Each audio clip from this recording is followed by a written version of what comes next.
How's it going, YouTube? RC Anonymous here today. Here is the 410SC, looking a bit worse for wear. We had a 3S mud run. If you haven't seen that, check that out. This thing takes a beating. Absolutely caned it. Now, what I was going to do today was a bit of a bench vid, but in the current state it's in, I think that's going to be a bit hard. Just going to take this guy off and sort of show you what I mean about mud run. So we've thoroughly painted him, nice brown colour, loving the texture, and there's the vehicle itself. Nice and tasty. So that's about 10 minutes of playtime there, guys. Yeah. Yep. So what I'm going to do is, I'm just real quick, like super quick, I'm just going to clean this guy up. So give me 2 ticks and there we go. All done. Told you it wouldn't take 2 ticks. We are nice and clean now. Alright, let's get serious with this. What's the go with this vehicle? This Helion Select 410SC. Alright, going to give you guys a bit of a rundown on it. Give you some specs. This is a 4x4 short course truck. Out of the box it's capable of 35 mile an hour plus. Well, that's what they're claiming. This has alloy shocks all around. They're oil filled and they are adjustable. So there's full ball bearings all around. We have 4-wheel independent suspension and we have 12mm hexes. We have 3 diffs in this vehicle and they're all metal gear and you can fill them with oil. I have just done that and I've gone 10-7-7. Okay. What have we got? We've got a reactor 4-turn, 3500 kV, 4-pole brushless motor with a 60 amp ESC, which is 2 to 3S LiPo capable. With it actually has a few program features, like boost, brake adjustment, and so on. Now, they claim the electronics in this vehicle is all weather. Now, including the receiver. The receiver is waterproof. The motor, the ESC, it's all supposedly waterproof. Yesterday's run, I have no faults. Everything is working fine with it, so that seems to be going great there. And we have a gear ratio of 3.47 to 1. Center gearing pitch is a 32 pitch, and we have a 52-15 center from stock. I personally believe there's a lot more in the gearing in this vehicle. I think they've kept it quite tame to keep temps down, so I'm quite interested to get into that. What else have we got? The radio system, the Iconics. It's a 4-channel transmitter with a 3-channel receiver. This has 10 model memory. This has a lot of little bitties there. Beginner mode, standard mode. You've got your adjustments. It is a comfortable remote, guys. You can even swap the wheel from side to side, lefty righty. Okay, quite impressed with it. No need to change that. Like all the electronics in this, I'm blown away with, including the stock servo. It's rare you come across a vehicle with enough power in that stock servo. I'm not going to touch it on this. This is fine. We've got Louise Pioneer rubber on there. That obviously is the only thing on this vehicle at the moment that's not stock. There are full sway bars front and rear as well.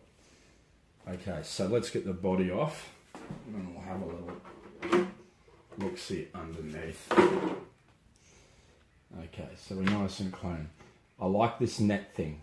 It can be a little bit annoying to put it on, but it does help. It doesn't eliminate everything getting in there, but it certainly does help. So this little netty bag will come off and this will expose your electronics in there. So I have a Turnigy that is a heavy duty 4000 mAh 60C3S pack in there, which has been all taped up. It's a soft pack.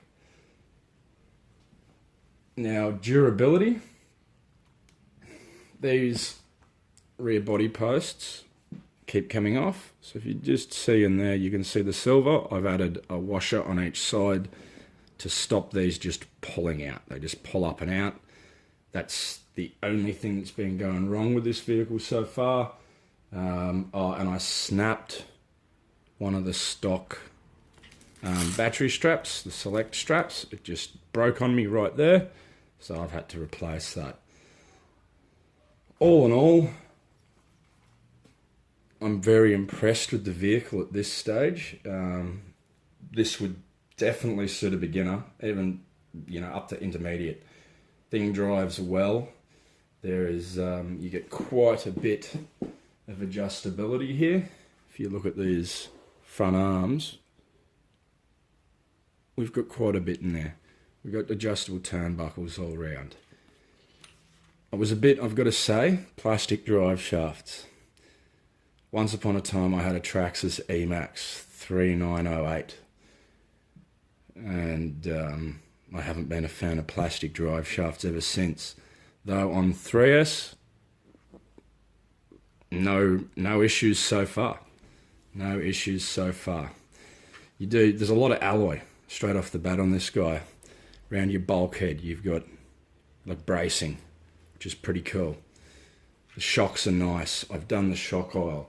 Decided I start low and I'll move up. I've gone for 22.5 weight all round. And at the moment I'm quite, I've got to tweak it. Like, this is one of those things. Like I said, I've done the diff oil weights as well. 10k up front, 7k middle, 7k rear. It's probably a bit heavier than most would like in the rear, but I like that direct feel, that craziness. I prefer it. I like to get my vehicles to get a bit wild and get a bit loose. So that's why I do things like that. It is not for everyone. You go too heavy in your diffs and you're going to find you're turning around on yourselves pretty easy, or a lot easier, in my opinion. But that's all the fun, isn't it? Alright, so here's where I am with that. I really just want to get this video out. I've spent the time, I've cleaned it up. It's still raining and miserable today, but I want to go. I'm not going to go in the mud. I'm going to go play in the car park up the road in the wet. And yeah, so look, initially guys, I think these retail for just under 500 Australian dollars. You could be doing a lot worse. I'm very interested to see how these electronics go with time, because at the moment I'm just absolutely blown away with how the electronics in this vehicle goes. Like, I can't stress that enough with how impressed I am. Temps, everything. 3S mud run, like hard mud run. The thing weighed a couple of kilos more than it did when I began, and the can, I could hold my fingers on that can for about 6 seconds before it started getting uncomfortable, so we were still well within our range. Alright, enough chit chat. Definitely be seeing a bit more of this one. This thing is a lot of fun. Loving the short course truck. Body, quickly before we go, body is quite durable. It's nice, it's solid. I have put some Gorilla Tape in there, just your normal rub areas, and that's why I'm not really fussed at the moment when you're hearing that the noise of the tyres ballooning, hitting the inside of the body. There was already wear through at the front here on both sides, so it's not the end of the world. I'll definitely endeavour to get another body for it and paint my own one up. I like this thing enough. But yeah, so that's that. Hope this has helped anyone watching it. I know I get a bit off subject. I'm not the greatest at doing this yet, but I am trying for you guys. yeah, there's a lot worse short course trucks on the market than this thing. This is a great way to get in my opinion so far. We'll keep bashing it. We'll see if that changes. But the fellow I got this off, he'd run it about 10 times already. I've run it 3 times now. So, you know, it's taking it. It's taking it. Anyway, guys, enough from me. I'd like to go do some driving. We'll catch us on the flip side, I guess. RC Anonymous, out.